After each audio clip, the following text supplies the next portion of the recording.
Hi అండి. ఈరోజు చేపల పులుసు అండి. ఇలా చేయండి. చేపల పులుసు చాలా బాగుంటుందండి. టేస్టీగా ఉంటుంది. సూపర్ ఉంటుందండి. పులుసు చిక్కగా రావాలి, అలా చిక్కగా రావాలి. నేను పాపెర్లు అండి. చేపలలో ఎన్నో రకాలు ఉంటాయి. నేను పాపెర్లు తీసుకొచ్చిన. పాపెర్లలో ముళ్ళు ఎక్కువగా ఉండవు, ముక్క గట్టిగా ఉంటుంది, చాలా టేస్టీగా ఉంటాయి. ఈ చేపలు చాలా బాగుంటాయండి.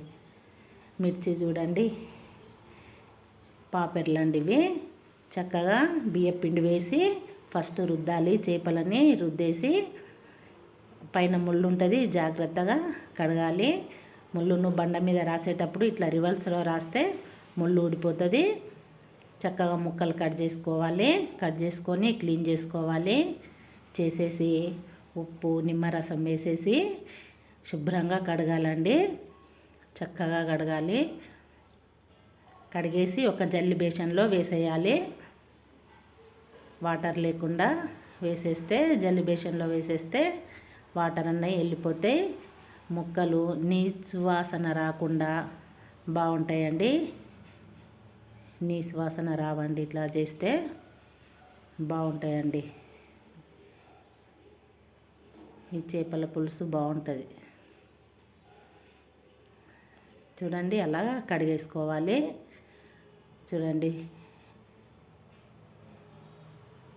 ముక్కలు ఎలా ఉన్నాయో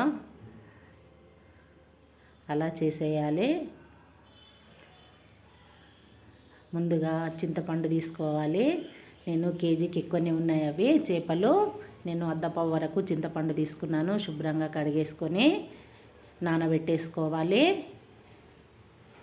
ఇందులోకి కావలసినవి 2 ఉల్లిపాయలు, 4-5 పచ్చిమిర్చీలు, స్పూన్నర ధనియాలు, చీలికలు వేయడానికి 4 మిర్చీలు వేశాను. మెంతులు, కొన్ని మెంతులు ఎక్కువ వేయద్దు, కొన్ని వేసేసుకోవాలి. 1/2 స్పూన్ వరకు జీలకర్ర, 8 మిరియాలు, 6-7 లవంగాలు, ఎల్లిగడ్డలండి. నేను 15-20 వరకు ఎల్లిపాయలు తీశాను. కొత్తిమీర. ముందుగా చింతపండు రసము చిక్కగా తీయాలి. చిక్కగా తీసి పక్కన పెట్టేసుకోవాలి. 3 సార్లు పిసకాలండి చింతపండుని. ఉప్పు, కారం, పసుపు. చింతపండు ఎక్కువ విసుకుతే పులుపు ఎక్కువైపోతుంది. చిక్కగా తీసేయాలి. 3 సార్లు అయితే సరిపోతుంది. బాగా సార్లు మనము రసం తీస్తే పులుపు వచ్చేస్తుంది. స్టవ్ పై గిన్నె పెట్టేసుకోవాలి. ఆయిల్ వేసేయాలి. ఉల్లిగడ్డను ఫ్రై చేసుకోవాలి. ముందు ఉల్లిపాయ సన్నగా కట్ చేసుకొని కొంచెం నూనె వేసేసి ఫ్రై చేసేసి ఎల్లిపాయలును ఉల్లిగడ్డ ఆ పేస్ట్ అండి. ఇప్పుడు నేను వేసిన పేస్టు, ఆ పేస్టు అన్నీ కలిపి కూడా చేసుకోవచ్చు. జీలకర్ర, మెంతులు, ధనియాలు, లవంగాలు, మిరియాలు అన్నీ కలిపి కూడా మిక్సీ జార్లో వేసుకోవచ్చు. నేను విడిగా చేశాను.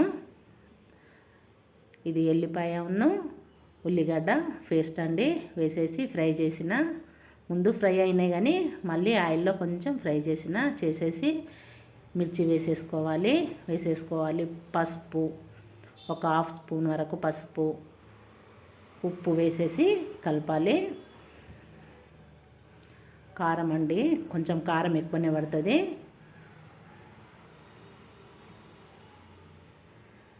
నేను చిన్న గరిటెతోటి వేశాను. 1.5-2 స్పూన్ల వరకు వేశాను. కొంచెం కారం ఎక్కువనే ఉంటుంది. బాగుంటుందండి ఇలా చేస్తే. నీచు వాసన అన్నది రాదు, పులుపు ఏర్పడదు. చక్కగా కమ్మగా సూపర్గా ఉంటుంది. చిక్కగా తీసేయాలి పులుసు. అది దగ్గరికి వచ్చే వరకు, మసలే వరకు దగ్గరికి వచ్చేస్తుంది. ఇప్పుడు నేను చూపెట్టిన కదా, అలా చేసేయండి. ఉల్లిగడ్డ ఫ్రై అయిన తర్వాత ముక్కలు వేసేసి ఒక 5 మినిట్స్ ఉంచేసి చింతపండు రసం వేసేసుకోవాలి. మిరపకాయ చీలికలు ఒకవైపు చీరాలండి. చీల్చేసి ఇందులో వేసేయాలి. మంచిగా ఉడికి సూపర్గా ఉంటాయండి మిర్చీలు. చూడండి దగ్గరికి వచ్చేస్తుంది. కొత్తిమీర వేసేసుకోవాలి. దగ్గరికి వచ్చిన తర్వాత కొత్తిమీర వేసేసుకొని జీలకర్ర, మెంతులు, ధనియా పౌడర్,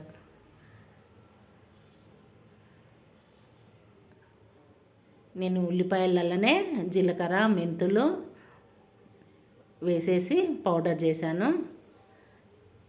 ఇది ధనియాలు, మిరియాలు, లవంగాలు ఇవి వేసి పౌడర్ చేసేసి వేశాను.